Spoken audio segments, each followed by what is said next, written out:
tired, but somehow made it to the end of the game, bro. No, but a ball just go in the box, he'll just be on the end of it, bro. Yeah? I'm like, how do you move, bro? Hey, that's mental strength, that. Yeah, but you run in there 10 times and you get it once and it looks like... See, the Bellingham thing, what Bellingham said, it's kind of true. He goes like, I run into the box 15 times and no one says a word, but the one time I get on the end of it, it's not a fluke. Yeah. Because you're always there. Yeah, it's just the one time it does land. Yeah. You have to make box, innit? Yeah, have to make box. What, Brent re-rolling? Okay, all right, let's get this show on the road. As with the previous episode, we are still open for sponsors. So we're still open for sponsors. If you'd like us to represent your brand, company, whatever, then send us a DM. I've seen a couple, so what we'll say is end of the month we'll make a decision on what best fits. So yeah, send it through, and then at the beginning of the show, then we can run through your services, and yeah, we'll do it that way. But yeah, besides that, welcome to One League Podcast. What are we? This is the #1 non-league podcast in the world. Bap. You happy? Yes. Come on, and who we got? This is episode 25. This one is 25. You said 25 last time, I know. I went back. This is episode 25. So you actually checked, yeah? I checked. This you is did episode your 25. due diligence, yeah? This is episode. I done my homework. Okay. And we have the man himself, Charlie Ruff. Bap. The hero. Ruffy. What is Ruffy, yeah? Ruffy. The Ruffy. guy who made me celebrate the most. With one of the most famous goals he scored. I was lucky enough to be on the pitch. Thank you for coming on, bro. My pleasure, mate. Anything for you. Hey, like that, yeah? Hey, there's a few that said that. Oh, yeah, fair enough. Yeah, right, what cool. a guy, man. What a guy. Nice. No, for real though, thanks for coming on, man. I know you're quite busy, so happy to get you on, man. That goal you're talking about, he just sent it to me, funny enough. And I've never seen him look so happy, bro. Like, You know what goal? Hey, Concord. No, not Concord. Oh, because we spoke about Concord. Not the Concord one, man. The most important goal you scored. Wemba. Not Wemba. Okay, he clearly scored a couple of goals. But I was on You're the gonna have pitch to then. tell me. I was on the pitch. I was on the pitch with you. Was in a white kit. White kit? You scored, he looked happier than you. FA Cup. The picture is legendary. Oh, Barnet. Yes, Barnet. Oh, got Barnet. you. Yeah. Okay, yeah. Barnet. I don't want to be big time, but there's been a few. Do you know what I mean? The Barnet one, yeah, that was that was a special day. That was sick. Your brothers were in the crowd, didn't it? Yeah, my brother, all my pal. Like, obviously, I'm from around Barnet. I was there as a kid, so yeah, it was a good moment for like me, and like everyone was there, and it was sick, bro. It wasn't a much different feeling to when I scored at Wembley. Like, it was that one was like mad. We'll pick them names up. All these goals, now I'm starting to wonder, because from the profile that I saw of the player that I saw as a midfielder. Yeah. So you're getting all these goals from midfield, yeah? Yeah. Well, talk us through it. I don't know. I think when I was younger, I was a lot more as I'd say a traditional number 10, like get on the hard turn, play passes, blah, blah. But I think as I've kind of developed through football, I've kind of changed into like sort of a second striker. So it's not as like, then you're still back on the other side. So defending. But yeah, I'd say more as like a second striker. So my game is to just get in the box, get on the end of things now and stuff like that. So yeah. Do you think part of that is because of what has happened to the number 10 role? Or do you think anything has happened to the number 10 role? Oh, massively. Yeah. It's that like, there's not a lot of players like me playing number 10 anymore. No. They like runners or people that are physical. It's a dying breed. And that's even look at like world football. There's not like your David Silvers or something like that. It's like Bellingham's now the main man. And he's not, he can't do what David Silva does in terms of like, get on the half turn. He gets into the box. Yeah, and that is kind of unfortunately the way football's going. And I think you're losing a lot of individuality in football nowadays, even at the top level. And it's just filtering down. Like, 100%. Managers will rather someone who will run than someone who will already be in the position. 100%. So do you think that has favoured you, or has it gone against you? What would you say? I think the best thing that ever happened to me was personally getting released from an academy, because I started playing non-league football at 16. All right. So I was straight in. Like, I remember it was my first game. I was at Hertford, and I was playing against Tring Athletic. Oh, and Tring. This is like 9 years ago, and playing in centre midfield. And I was like, my stepdad was like big on like always protect yourself, always look after yourself. I've gone up for a header and this old vet has just gone crunch. Welcome to non-league. Yeah, and it was literally like split lip. And I was like, from this day, I'm never getting done with an elbow again. All right. So now I like know how to protect myself. So I think non-league it creates different kind of players. I probably would have been a different player if I had have gone all the way through an academy and stayed at academy football than to the player I am now. Yeah. But you got to adapt, otherwise you just get left behind. That's the word, adapt. So, but just so, but for me, you play with an individuality. Like you play like you enjoy playing football. Like he generally plays like happy. Like there'll be a pass like you could just make up. He'll do a skill. Like but it's like sick. Like it's sick, and I'm like, like he looks like he's enjoying himself. So it's not like so much like like how managers want you to just be like straightforward, and he's not. He's just free. Yeah, he's like he does skills all the time. He'll tell you he does skills. He loves a little skill. He loves a little cheeky flick. Like that's his thing. I think with football, it's an enjoyment and it's an expression. You have to.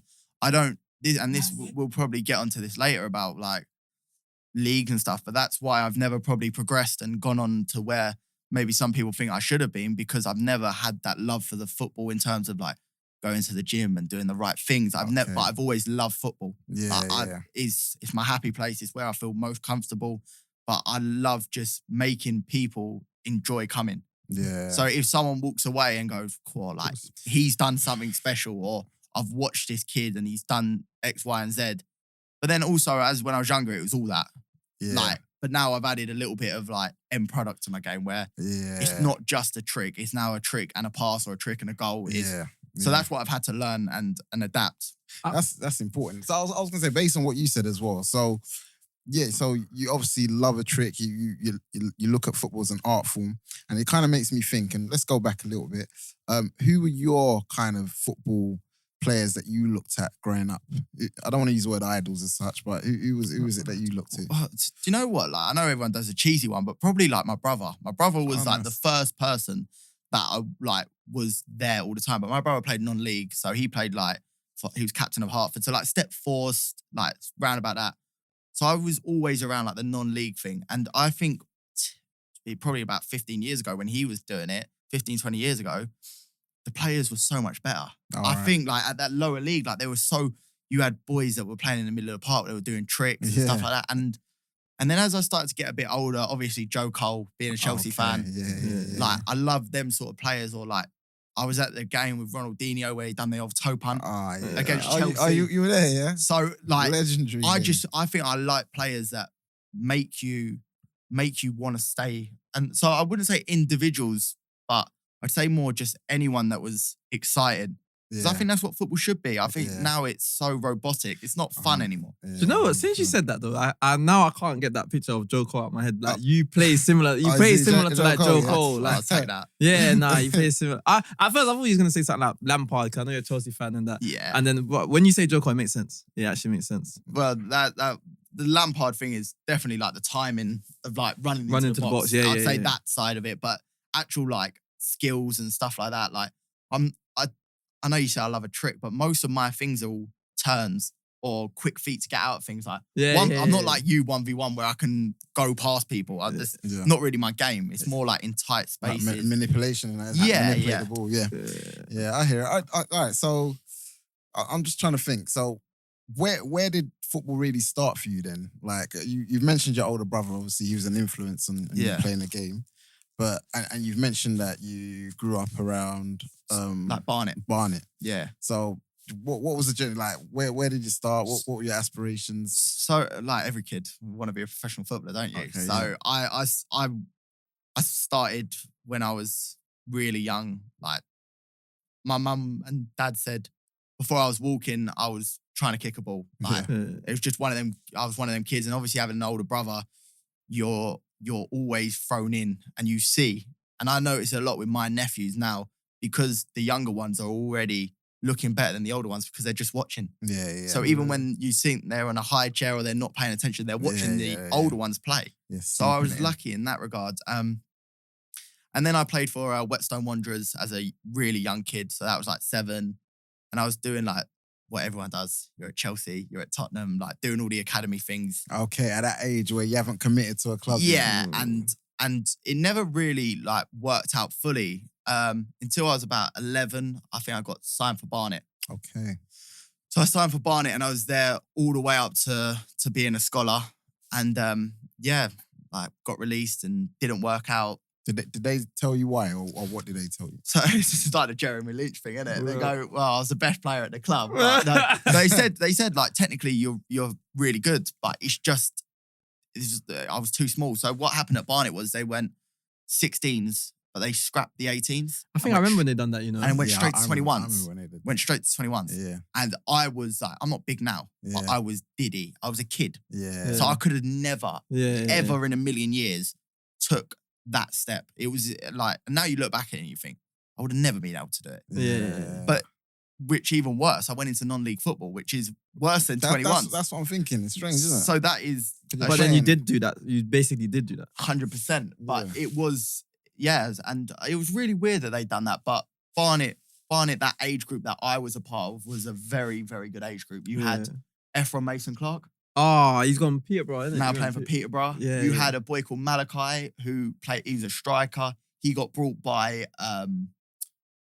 Chelsea when we were like 14, 15. Oh, sweet, yeah. And then you got the Jack Taylor, who now plays for Ipswich. He was a year above me. Is he the centre mid? Yeah. Yeah. So it was like a good couple of age groups they had. They had a lot of really good lads. And I was probably just, in hindsight, probably just not good enough at that age. Yeah. Which is, it's never nice as a kid to hear that, but Yeah, but you kicked on by the Swings sounds and of it. roundabouts. You kicked on. So, okay, nice. So Barnet Football Club. Funny you say that. I do remember that. I remember I that. remember when they scrapped that, and I remember that. I remember it affected someone else that I know as well. What was that down to financial reasons? You know. they might have just got relegated to the Conference Prem. So Right, Edgar yeah. Davids was there. There you go. I remember this now. and- I do remember and, this. this sums up my football in a nutshell. So I'm 16. We used to do day release. All right. Yeah. So you're on day release, and every morning used to come in, and all the first team lads were there, and obviously Edgar Davids was there. I'm sat there, and I've got hot chocolate, and he comes in, and he looks in my cup, and he goes, "This is why you boys will never be professional. Hot chocolate before training." And he turns around, and he pulls one of the senior lads, and he goes, "And he has whipped cream in his hot chocolate." So I'm like 15, 16 getting battered by Edgar Davids here. I'm like, oh my God, I am getting battered. And then shortly after, I weren't there. So Oh. Is cream. those the times when he used to drive his car? You heard about that? I heard about it. What? belter. I heard he used to drive his car to the training ground, like on the training ground, and watch training in his car. Yeah, I never trained with the first team, so I wouldn't know. But I've heard a lot of just mental stuff. Mental, mate. Like he was number 0. Number one. No, Oh, number one. one. Number one. Yeah. Yeah, he was number one. He put himself as He number put one. himself as Yeah. number one. Wait, was he player manager? Player manager. Yeah. He's number one. Uh, And he got my sent gosh. off in a couple games and stuff. He was menace, bro. I used to do a lot of ball boying. Like we had to do it as part of our being part of the academy and stuff, and we had to have rotas. And the geezer would get sent off every week and then be starting and then blame everyone else that they were losing. But they're down to 10 men. It's mental. That's shout out to Edgar Davids, hell of a player, but some Screwless, management's bro. not for everyone. is it? Screwless, bro. Yeah, management's not for everyone. So after Barnet, you went Hartford. My brother was there, so I went, just done a little bit with them, but I actually went on loan to Broxbourne from Hartford. Oh. And that's where I played 40 games at 16. That was my first proper. Hey, Broxton was alright though. Their pitch was alright. Not then it wasn't. We got relegated. I won player of the year, but I was the only player to play more than 3 games. So it was literally, I don't know if you remember. So basically Broxbourne had a really good FA Youth Cup run. So they played Aston Villa. They got to round 5 maybe. I vaguely remember that, you know. Maybe it got to round 5. What year is this? Oh God. Well, it's 10 years ago now. So 2015, 2016, maybe something like that. You would have been at where, innit? Yeah, I would have been at where. That's where I think I met him. Yeah, I was at the college, wasn't I? Yeah. So I was at Broxbourne. I was playing for Ware under 21s. Yeah. I was playing for Ware colleges, and I was playing step 5. So I was playing and I was playing for the county. I was playing 4 games a week. Oh, wow. And I was So, Mate, I remember. Did you train with us at one? yeah, they wanted. So I was at Broxbourne and I played a 21s game. And who's the manager? Kem. Yeah, and I'd done really well in this under 21s game. And he was like, "I want you to come over, training with you boys." And then he was just too small, not ready. So then I went there. But I always remembered you from then, you know? I was definitely there, yeah. I And that's when he was like main man. Like, yeah, I remember him there. Like, yeah. Shout out to you. So, you know, you see when you hear this, like, too small, and quite a few people saying it, has that influenced or affected how you play in any way, shape or form? No, not really. No, I wouldn't say so, because I think I've always had confidence in myself to know that I do belong. Like, Okay. I know I can play. Yeah. But I think when you're younger, you do think you are too, like, you don't think it. Sorry. So I'd sit there and go, but I'm not. I'm Okay, fine. But then yeah. you actually look back on hindsight and you realise I probably was too small. And it's a men's game and it is physical. But even like now, I'm not a good runner. Yeah. But I probably was even slower back then. Because you're Okay. just not a man. I think Yeah. yeah. There's one day it just hits you that you're a man. Bro. It is like, I'm not big now, but I'm a man. Like, I can Yeah. go on a pitch and I can be counted. Do you know what I mean? And I think when you start seeing these younger lads come through and you give them a little shoulder, you realise how, like, they might be big, but they're not quite- men. No, They're, like, I they're get just exactly. like bones, and they just bounce off you. And you're like, Yeah. I must have been like that at one stage. And I think at the time you think you're the best player ever, don't you? Yeah, of And, course, yeah. and you think everyone's wrong. But I think as you get a bit older, you start to realise certain things, and you go, I probably wasn't up to the standard. Yeah, that you you think thought it you was. would, yeah. Do you know when I realised though, this guy's like got something, yeah? And you might not remember this. We went, there was a guy that come in to wear and he was doing like, giving us all boots, like not all of us, but he's giving some of us boots and that. Yeah, St. George's Park. we went. Yeah, and we went to St. George's Park. And I remember I went there because I had like a hamstring issue or something, so shock. Yeah. And I went there and they were doing tests. And then I think you boys went, there was like maybe about 10 or It was my Sunday league team. yeah, so I've gone and I'm watching. Like, I'm just watching on the side because obviously I'm like, I can't go home. Like, St. George's Park. And I'm like, this guy's got something about him. And you know, it wasn't even just like on the field. Like, he was like having fun with it. Like, I heard you like being and I was like, this guy. And then I was like, wait, you come where? And then he was like, yeah. And then from then I always remembered you. Yeah. Always remembered you. Like, and then when we obviously, I used to see you about, I saw you at Hornchurch. Yeah. When we played, I think we played you at Tonbridge. And Yeah. I was trying to batter you because I was on the... Yeah, you I were was in the media, weren't you? Yeah, I was in the media. Just and I was- shouting, you're crap. yeah, I was rubbish. just shouting at him, like, and he's just laughing it off. I think you lot won, anyways. You lot beat us Yeah. as well. But that's like just always been one thing that I've always been really like. I can talk and play, so that's Okay. one of my best strengths. Like, I 100%. think I like if you get into a verbal with me on the pitch, Yeah. I'll be at you relentless. Okay. And like it's so horrible. Like especially as you start to go around, there's so many boys that come into our team that I've abused before, and it's just like, oh my, I'm actually not a bad geezer. Like I'm just rowling with people. Yeah. But that's just I think you I've kind seen of it still. I love that. A bit of trash talk. Well, it But kinda gets I think, me I think going. that's a sign of comfortability in your own game, though. I think you Yeah. can only do that when you're so comfortable. It's like, okay, yeah. I've seen him destroy people. I've seen him that, oh mate, you are so crap. Like, they do something mad and he's just laughing and that, and then he'll do a skill and it comes up like, yeah, he's just, that's his thing. man. My just pet peeve is just people that talk when they're winning. Like, it does my head in. Oh, you talk all the time. Oh, yeah, you got to be consistent with it. Like, Yeah. and honestly, if I had £1 for every time I was called fat on a pitch, honestly, I'd be a millionaire. Like, oh, this is the only one that people say to me all the time. You're fat. Yeah, okay, I haven't heard that one before. yeah. Do you remember any, like, in particular, any games or any players that you were up against in particular? Do you know the boy who plays for St Albans? He plays centre midfield. I can't remember his name, but I actually always talk to him.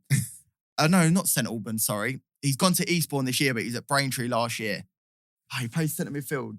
Is it Dom? Yeah, Dom. What's his name? Yeah, Or the Sanya, I think. Yeah. And Yeah. he's good laugh. Like, we have good stuff. But do you know when you like become pally with someone because you play against them all the time? Yeah. So it's like harmless banter. But I'll just like he'll get the ball. I'll go, whoa. I'm like, how have you let me turn there? Like, how That's have you? he's on. He's on that. He's So on that. we played them at the start of the year, and they had like a young boy playing holding midfield against me, and he was like playing right centre midfield. But then second half they put him to man mark me. I was going, the game's done. We're 3-0 up. I said, I've done my job. I said, there's no point you coming to man mark me now. And me and him were just going back at it. And I like people like that because they talk and Yeah. I find with like the young lads, they just get personal. Like, Oh, they can't you're take just it. shit or you're fat. And I'm just like, come on, there's a bit more substance. But than do you that. know why you have generation. that though? Because you've been around non-league. I think a lot of 100%. these guys, they've been around. They the come sort- from like academy. the academy They set take up. it They're personally. serious. They need to be serious. Yeah. And Yeah. if it's not going well, like they're panicking. But because you've been around non-league for so long, Yeah. Yeah. bro, you've played for a lot of clubs and you're 25. Like, Yeah. bruv, you're gonna have that. Yeah. You're gonna have that. And that's what I like. I enjoy that. Like I enjoy play. And my favorite thing is playing against like either a big lad who we're both gonna have a fight with each other. Yeah. Like there's geezers like that we're in a box from a corner and we're just punching each other. And then like after the game you just shake hands. Like I'm happy with that. It's all good. Like it's the game at the end of the day, and you both want to win. Yeah. And that's my favorite thing about football, just having a bit of banter with someone and just trying to enjoy it. Yeah. I think people take it too serious. 100%. What I'm getting from this is just the enjoyment that you play with. I think that's amazing. See what I'm saying? He has fun with it. And I almost look at it sometimes with him is like, bruv, like, I miss having that much fun, like when I play football. Like it's all so serious, like. But he's having a laugh and then scoring like 2 or 3 goals in the game, and I'm like, how is he doing the that? irony being maybe he's scoring 2-3 because he's having a laugh with it. Yeah, I think it's for everyone. I know boys who have to be like super serious, and locked in, and if they try and behave the way I do, it just doesn't work. Yeah, but then vice versa, if I'm too serious, I get He's all always tense, said that. I get stressed, I get worried about I misplaced a part. So I think everyone handles everything different, and that's why I try and say to like I'm not old, but I'm getting older and I've got a lot of experience. I try and say to boys, there's so many ways to skin a cat. 100%. It's not just like go to the gym, do this, do that. It might be a case of you might need to be relaxed, or you might need to do this, and you just have to find the best method that works for you. 100%. So based on that, do you have any like pre-match rituals, like anything that you must do? I've got so many, mate. Yeah, I'm the worst. Talk us through it. Okay, I'm gonna see if I remember any of them. So first one is obviously everyone's got it. Pre-game shit. Yeah. Before a game. Come on. But I come in early. So I come in before everyone, and I like to sit there and just chill. I just like a little 10 minutes. So I come in when the goalies come in. So it proves how early I come in. Yeah. So I just like to sit there. I used to do snooze. I don't do snooze anymore. I'm stopping. So I used to have stopping. Yeah, well, 15 days clear. That's probably why I'm so on edge at the moment. So yeah, I used to put one in, just sit and just relax, and then all right side first. Oh yeah. Right boot, right sock, right everything. You right-footed? Yeah. Okay. And then all the left, and then that, and then I would go and get my hand taped always. Okay. And then I go out without my shirt on. Do you know who I actually got that on? Who? Dicko. Dicko always does it. Yes. And I don't know why. I must have done it. I think I've done it by accident. Most superstitions happen by accident. Yeah, facts, they do, yeah. But what, accident, then you have a great game and you're like, and then you stick to it. When I first signed for Hornchurch, I took a wrong turn and I scored. So I took that same wrong turn for like 2 months. And I just couldn't, and it added like an extra 15 minutes onto my journey. Because I took the wrong turn before and scored, I was like, I have to keep You're taking proper superstitious, isn't it? Oh, so bad. Honestly, I won't change anything. I didn't even notice that. No, Interesting. I have like same meal before a game. What meal's that? Oh, no. Don't think Full English. No, well, sometimes. No, I have like a sandwich from M&S, pack of crisps and a Red Bull. Yeah? Yeah, just... I remember you doing Red Bull. I remember the Red Bull. I remember Red Red Bull, Bull. Yeah. I'm a builder, so I'm up at 7 every morning. So I have a Red Bull every morning. So it's probably not good for the old ticker. Fairs, you touched upon something. Snooze. Yeah. Talk us through that. Some people out there might not even know what that is. Yeah. But yeah, talk us through that. And I don't think it's something we discussed on air before. We've never discussed it. No. Oh, I think you got a veteran. Do you know what? So obviously you're in non-league, and it's a bad thing, mate. Like honestly, if you actually break it down, like you don't.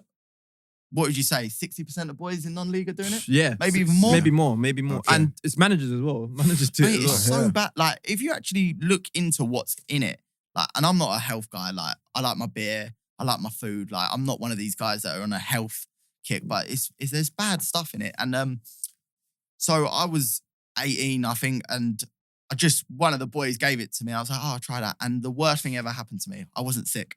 So, you know, everyone starts sick. Yeah. So if you're sick, you kind of like, oh, it's disgusting. Like, I'll never touch that again. Yeah. But I was fine. And then you start going on nights out, and then you might be like, oh, you got one. Like, I'll have one. Yeah. And then next minute, you know, like, it just becomes every day. Yeah. So then I've been doing it for years, and I was just like, you know what? It's just grim.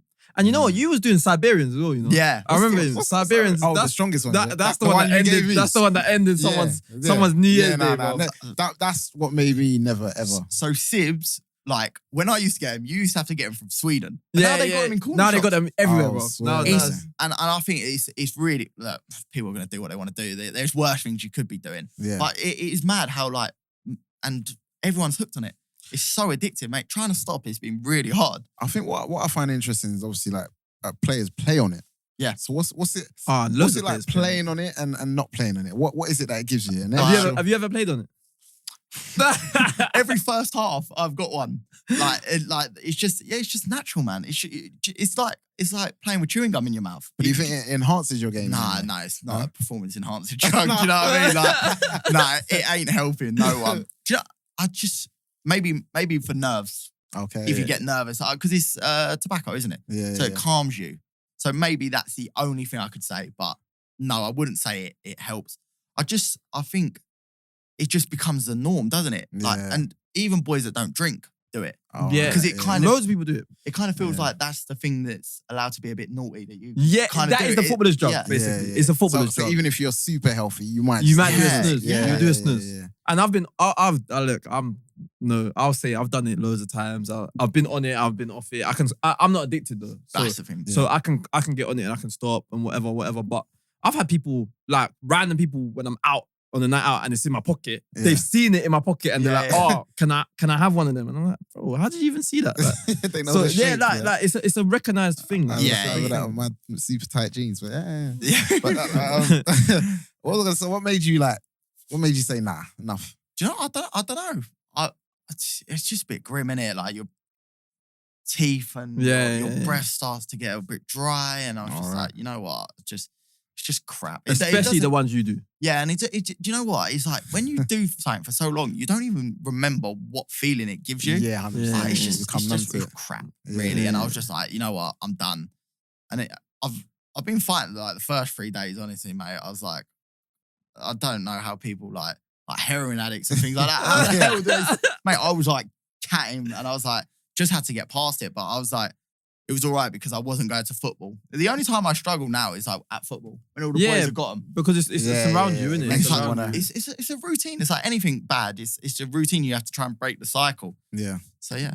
Well, what I will say is, any snus companies out there, if you do want to get in touch, I mean, with over 60% of non-league players doing it, it'll be great for us. Come to the number one non-league podcast. There you go. Yeah, And that's me done for today. Yeah. How much you know? How much you know? Yeah, that's it. But no, in seriousness as well, though, just talking, because obviously I knew you from before, but obviously when I became your teammate, we become close, and mate, like where just your journey, where you've come, because obviously not skipping your Hornchurch journey, but just seeing where you was at Chelmsford, and then getting your move to Havant, that was like, people don't realize that's like a big thing. Yeah. Like that you done really, really well. Because considering, and this is what I say about mentality as well, considering he wasn't in the team at the start, we had another guy in the team and he was playing well, and then you got your chance. And I remember me and Jazzy speaking to you before the game. Yeah. There was a game he was playing, I think it was Concord, no? Yeah, that's the one. Yeah, and we was like to him, look. And he's like, oh, mate, I think I went out last night. I didn't think I was going to start, innit? Not to put you on blast. Nah, it's all right. But and me and Jazzy are like, no, you're gonna rip it today. Like you're gonna have a stormer. Like you're gonna be a joke.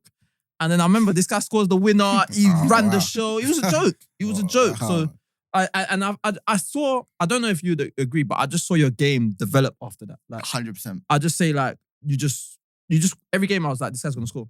Like every game, like if a cross went in, he would score. And Like what was that then? Confidence from that game, or Yeah, I think, but then I think also it's experience and just knowing the ball doesn't change. The ball lands in the same position 95% of the time, unless it's easier when you're playing with people that you know you're going to get.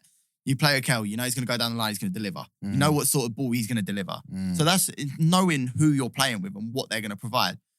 And that's why I like playing with traditional wingers. Yeah. Like this whole coming inside and shooting, it's just, Yeah. I'm just blowing in the wind. Yeah. But I like people that are going to go down the byline and get crosses in, and especially then that late timing, because everyone wants to go forward, but no one wants to go back the other way. So Yeah. if you've got the desire to get on the end of things, people are going to be nowhere near you because you've got that desire. And touching on what you said about my game, and I think just our captain at Hornchurch was Louis Spence. And he watched me and he was like, I can't believe how much you've changed. Like how much better you are. Like you were good then. Yeah, Like how much you've matured. I think it's maturity. Like that's why they say you can't buy experience. Yeah, 100%. You can't teach it. Yeah. You just You just get it, innit? you Like, learn and football's a very repetitive game. The same things happen over and over again, and you know how to adapt. Yeah. And I mean, you're only 25, right? yeah, So it's mad. we you've played a got- lot of yeah, games. you He's got an FA years Trophy come. winner, you know. Yeah, that is insane. So, let's talk a little bit about the route to that. And I mean, I think the last team we touched upon was Broxbourne. Is that correct? Yeah. So what happened after Broxbourne? So after Broxbourne, so my loan was finished, and I went to Iron Napa. No, Cavos. This is As Cavos. you do. Oh, Cavos. This is Cavos. So Yeah. I'm in Cavos and having the time of my life, being 18.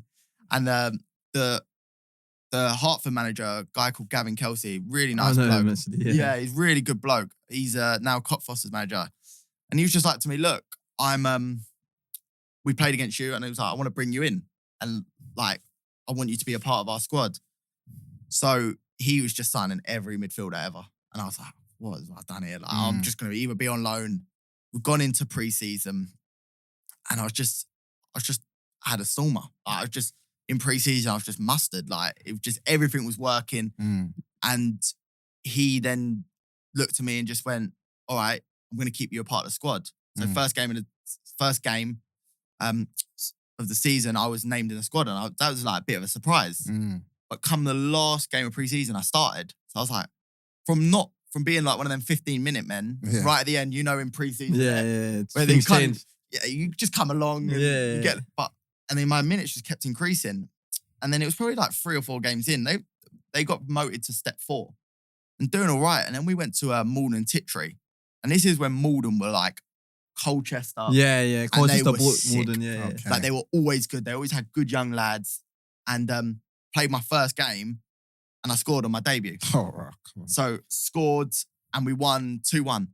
And then from that day, I played. I think I played as an 18-year-old something like 40 games, something like that. And yeah, just got better and better week in, week out. And then and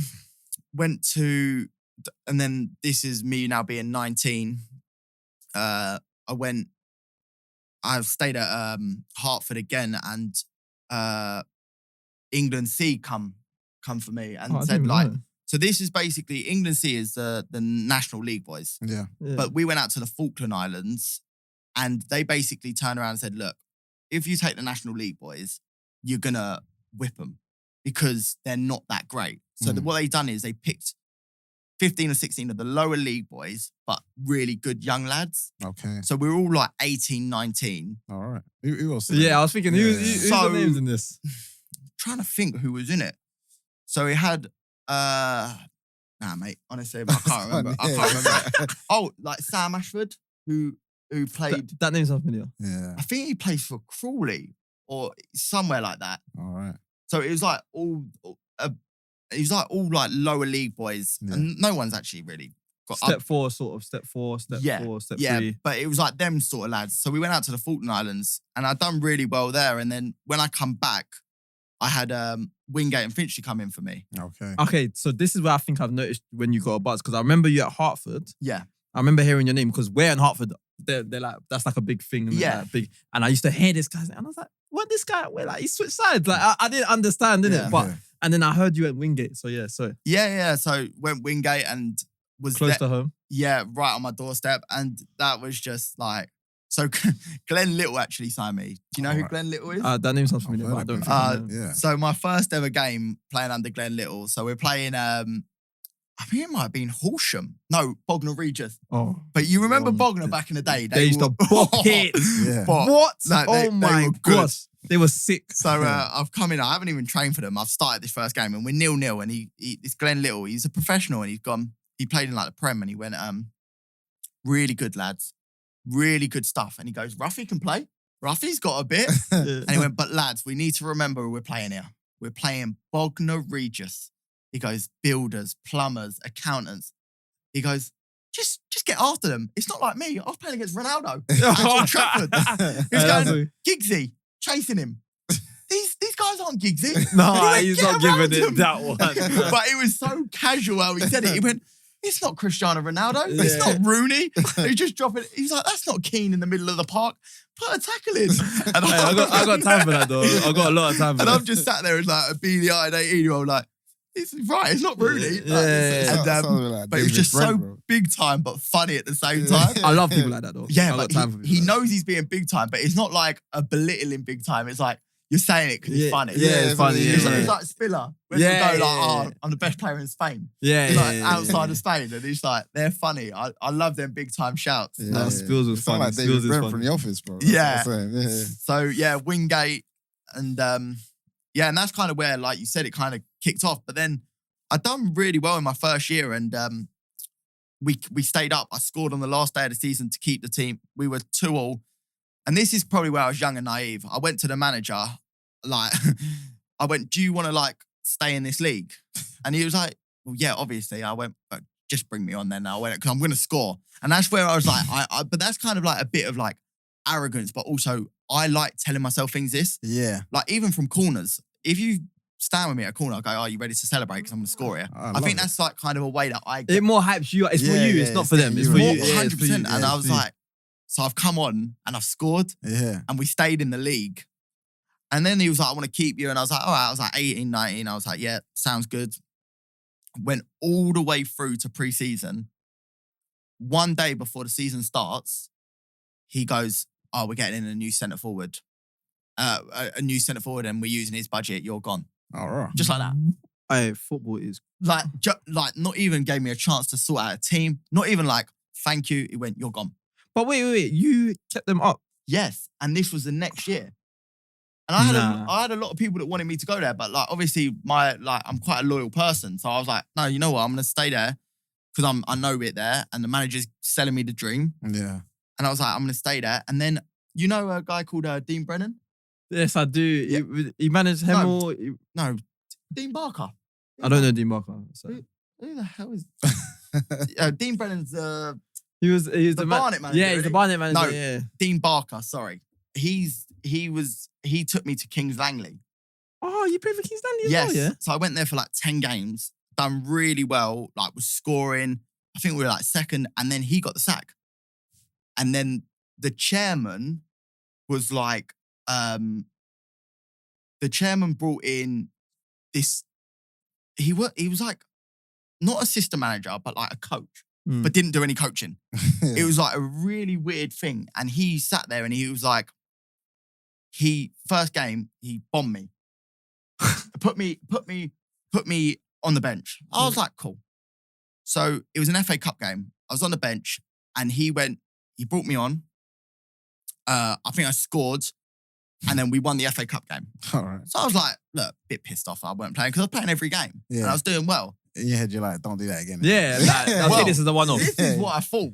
So I woke up and he gave me a call. He went, so this was on Saturday, we've got a game on Tuesday. He calls me on a Monday going, just to let you know, I'm going to leave you out of the squad. I know. And I went, okay. I went, why is that? And he went, your attitude on the bench was disgraceful. I went, so let me get this right. My attitude on the bench was terrible. But you brought me off the bench into the game. Yeah. I went, if that's me and someone's got a really bad attitude, you don't you're then not playing. bring them on. Yeah, don't you're bring not them on. playing. You just say, stay on the bench. Yeah. Yeah. So, and I went, my attitude, and then he went, when you come on the pitch, you won't try. I went, I scored. I went, no. Nah, he's trying to get you up. So, cut a long story short, I heard from other people that the chairman said that who Dean brought in, 3 or 4 of the players that he brought in, the chairman didn't like. Okay. And one of them was Melvin Minter. Oh, the keeper, my boy. Big Melv, who's a joke of a keeper. Yeah, he's a joke. He's a joke. Me and a couple of other lads. And like, they just were very cliquey. And then ended up going back to Wingate. And this is where I would say, I kind of then really started to kick on. So I went back there and I scored something like 12 in 15. What's the most goals you scored in a season? 22. That's last year. Wow. For Chelmsford, yeah? Yeah. Oh, yeah. I had 19 league goals last year. And that's the highest level you've played, isn't it? Yes. Yeah, that's madness. Wow. Yeah. 22 league goals. No, 19 league goals. 19 league goals, Yeah, 22 in total. Yeah. I'm telling you, this guy's like a magnet, bro. I saw it literally change, bro. I saw him literally change, bro. Yeah. Like, I literally saw it with my own eyes and I was witnessing a madness, bro. And you know what it sounds like as well? You love an important goal as well. Yeah. Because I've heard game-winning goals, like 3 occasions now. Yeah, but I would say that's also the probably arrogance and self-belief. People take it how they want. Take it as arrogance. You take it as self-belief. Self-belief, bro. I always believe I'm going to score. Yeah. So, and I will always say I'm going to score. I'm going to score today. And it's just positive mindset, isn't it? If you tell yourself, oh, I'm going to miss, which is really like a weird thing. Like, and I was saying I've had my first injury this year, and first time I've ever missed a game of football would have been this Saturday. Fortunately, it got called off, but I've had a real fear. If he's not fit, there's no game. I've had a real fear this season about getting injured. Okay. And I've had it in the back of my head. And I don't know why. I've never had it. And I've just like, what happens if I do get injured? And funny enough, I have now got injured. Yeah. And it's only going to be a couple of weeks, so it's nothing that bad. But I think like positive mindset and telling yourself positive stuff 100%. is the best thing you can do. Yeah. It's better than going to the gym. Yeah. Going on the treadmill. I'll be real, I've never seen this guy injured, bro. Yeah. I used to think to myself, I'm here running, pulling hamstrings, and I'm seeing this guy running into the box scoring, and I'm on the bit, I'm on the side. And I'm Well, like, you do how? run a lot quicker than me. That's Yeah, probably but why. still. But yeah, so Yeah. I've never actually seen this guy injured. Yeah. It's the first time. It's the first time I've ever missed a game in 10 years. Mental, mate. And I didn't know what to do with myself. Yeah. And it is, especially, I've said I'll be back for this Saturday, and they're like, well, probably another week on top of this. I'm like, no, we'll do this Saturday. Just loads of painkillers and stuff like that.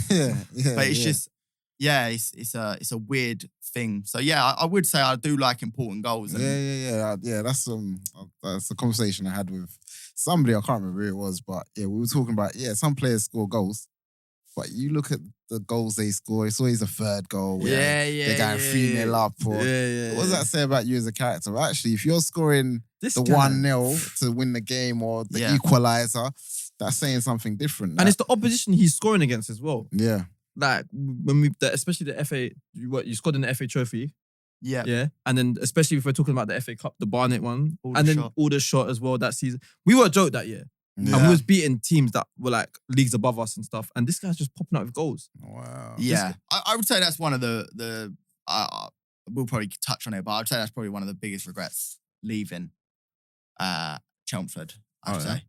Yeah. But then swings and roundabouts, like things happen that lead you to a better path, and then you think, if I didn't do that, would this have happened? So it's really hard, but I wish I didn't leave. But what was it about Chelmsford that you liked, or why you wish do you know didn't what?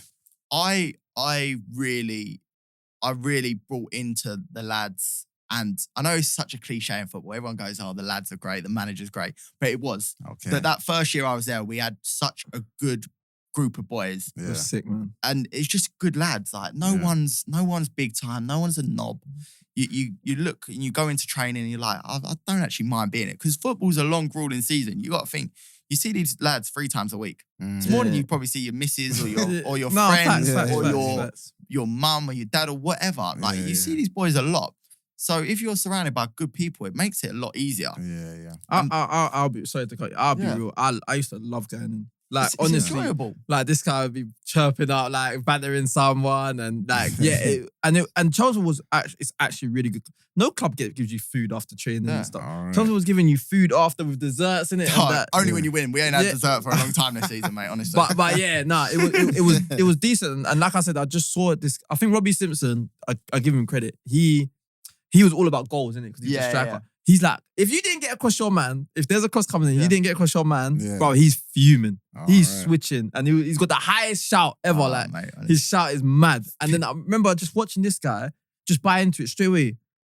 Ball's going in the box, he's just scoring. And I'm just like, I'm literally in awe. Like, I'm like, how's this guy doing this? That's I think amazing. certain people you just really click with. I had it with Stimo.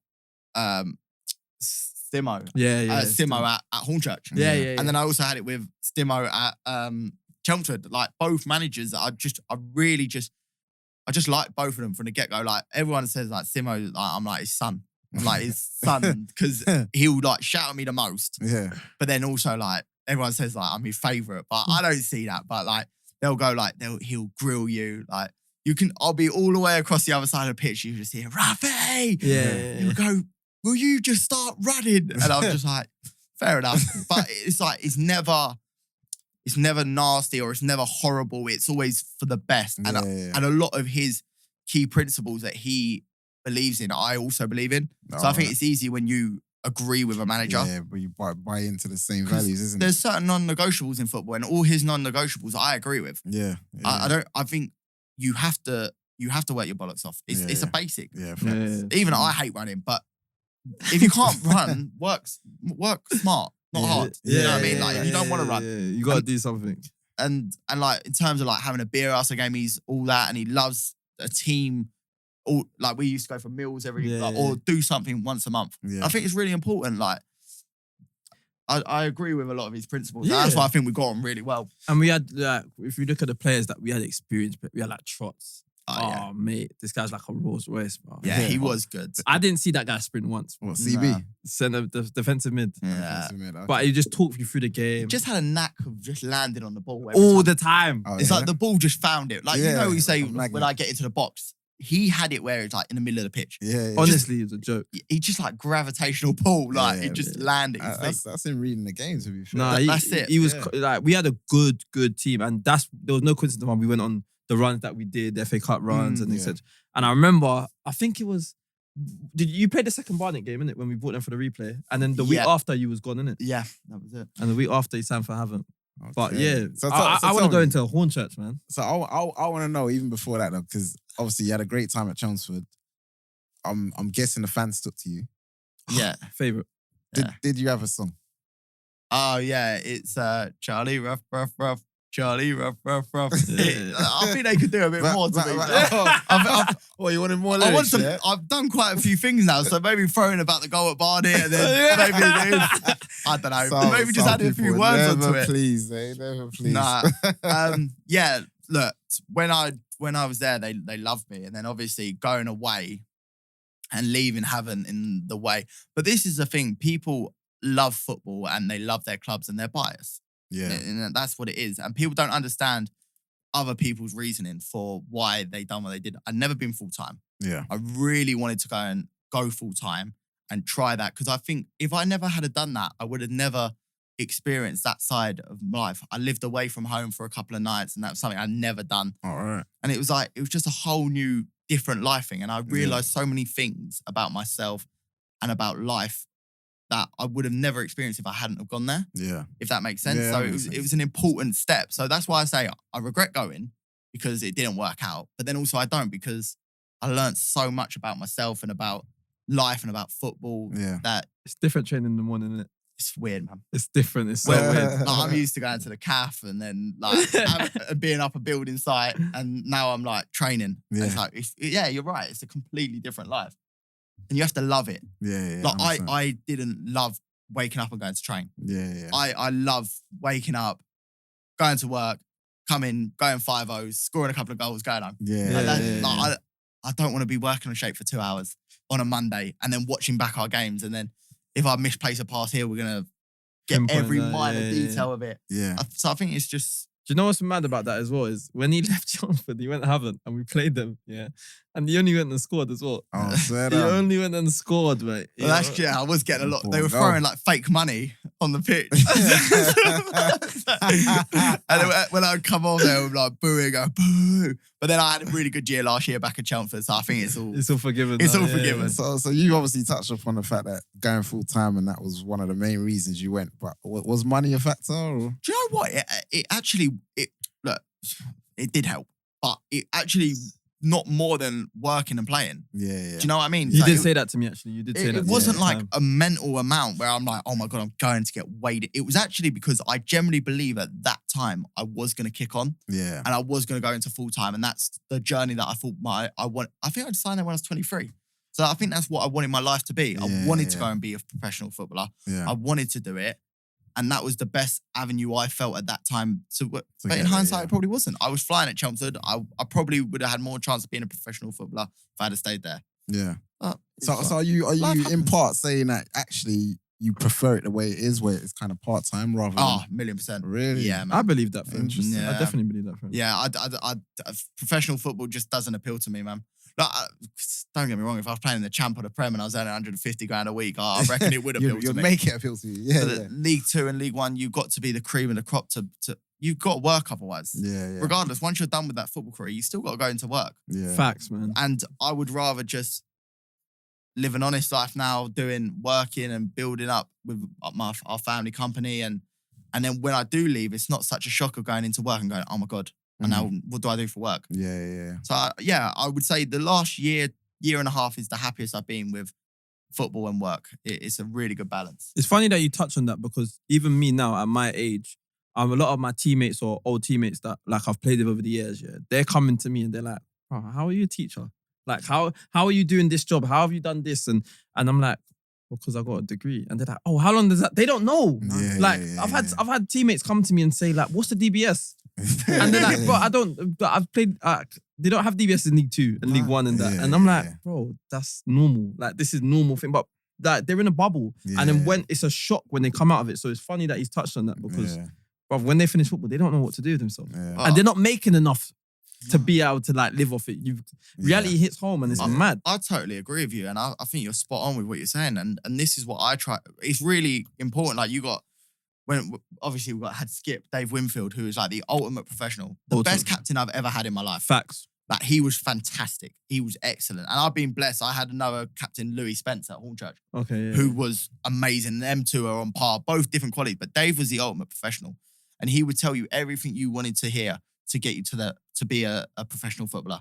Top guy, man. And he was so good. But then I looked at it and I would never disrespect him but that's not the only life you can have. You can have this life, what I've done as well. And what 100%. loads of boys have done have earned really good money out of football. But then also earned really good money from the job and built a career after. So I always tell boys that. Like I see, and I find it mad. I see 21, 22-year-old boys not working.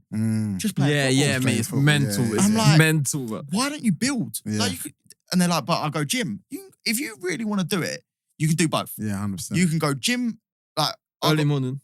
You go in the morning. If you really want to do it, like that has never appealed to me to go to the gym. But one of the lads I work with at work, he goes gym before he goes to work. And he doesn't even play football. So you're telling me you can't do it. Yeah. So I just think that is such a better avenue for a lot of people is to work and get a good career behind you and also earn good money from playing football because people that aren't in the non-league space don't understand how much money can be earned. It's really good and it can set a lot of boys up. Like I'm looking to purchase a house with my missus this year and that without football, I'd be nowhere near it. 100%. And it helps so much. And that's what I try and explain to boys. And that's what I'm really passionate about is there is so many avenues. And just because you get released or something doesn't work, doesn't mean that's the end. It's the end. And football's useless. And your parents driving you to X, Y, Z was a waste of time. No, you can still build a really good life for yourself. That's a great point. Look, we're winding up, come to the end. I got one more thing. I just what is your opinion?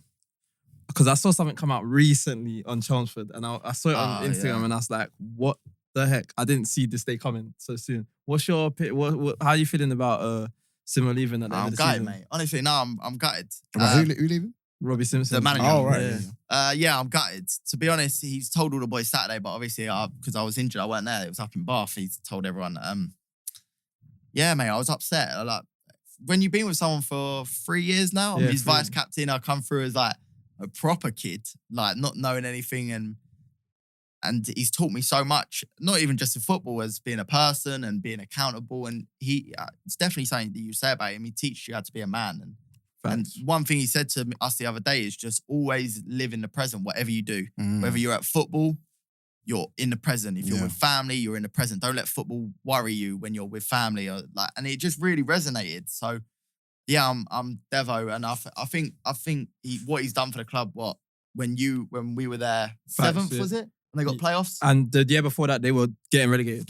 And last year, their highest ever finish, highest ever points tally, and yeah, I think, but they want to go full time now, Chelmsford, and that doesn't work with Simo, so they got to do what's best for them. But I think they'll miss him. I think he's been 100%. Excellent for them. He can't go full time. He's got a very good job as well. He's got a very good job. He's another one. He's set himself up well. Yeah.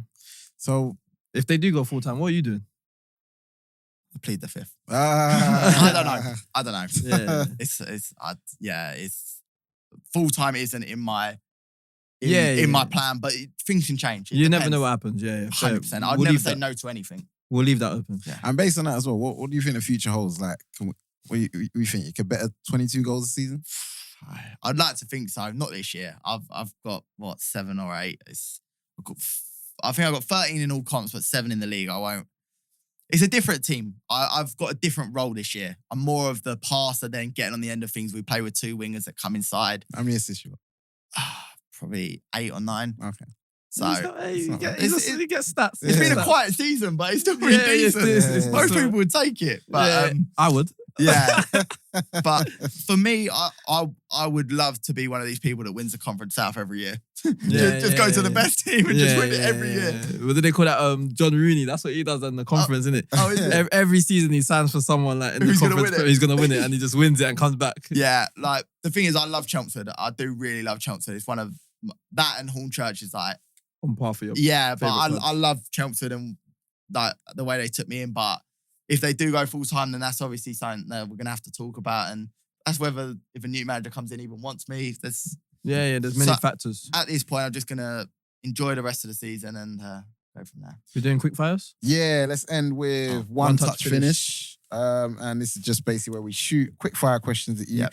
First thing that comes to mind, Yep. you let it load. So, best team you played this season? Dorking, Okay. Best stadium in your league? Torquay, Loudest fans in your league?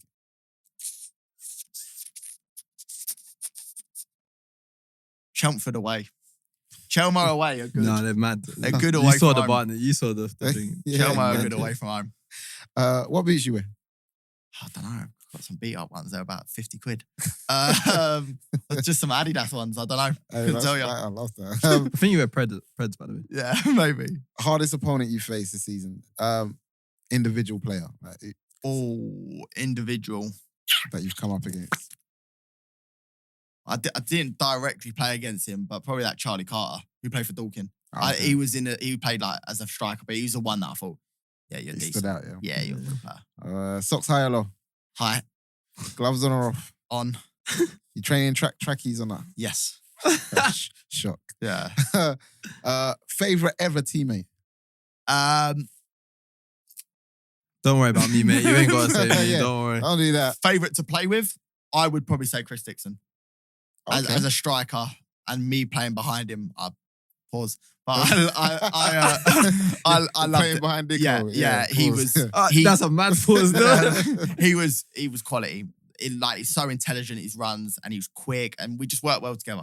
Nice. Do you see, by the way, sorry, do you see he scored a hat trick on his Hey, 40th birthday? He's a joke. Swear On his 40th Goals never birthday, done. he scored a hat trick. Hey, goals never done. What a way to celebrate it. He's- Guy's unreal. Honestly, like the physique and shape he's in, he's like for a 40-year-old. Yeah, He's It's a joke, ridiculous. bro. He's a I joke. will not look like that at 40. No way. I said it straight. All right. When you play, who doesn't shut up on the pitch? Him. Probably me. Yeah. Oh, fair enough. Probably me. Best fans you've played for? I think we'll cover that. Yeah, probably Chelmsford Hornchurch. Chelmsford away is really good. Okay. Like the away support, they get good numbers and they're loud. Nice. Okay. Funniest teammate? Funniest. Oh, I've had a few, mate. Trying to think. Do you know Anthony Wordsworth? Oh, Woody's yeah, funny. Woody, yeah. Woody's yeah. really funny. What team was that? He's at He Chelmsford. was He's at at Chelmsford last year. He was at Enfield. He's funny geezer. Like. Okay, nice. Strongest player you've come up against? Or just strongest player? What, actually, physically? Physically. Oh, God. You got to really think about it. Nah, they're sick questions, isn't it? Now I'm going to have to pause on that one, mate. I'll come back to it. Yeah. Quickest player? Oh, you added my question. Quick. Hey, Quick. Straight in. Oh, that Joshua Sude.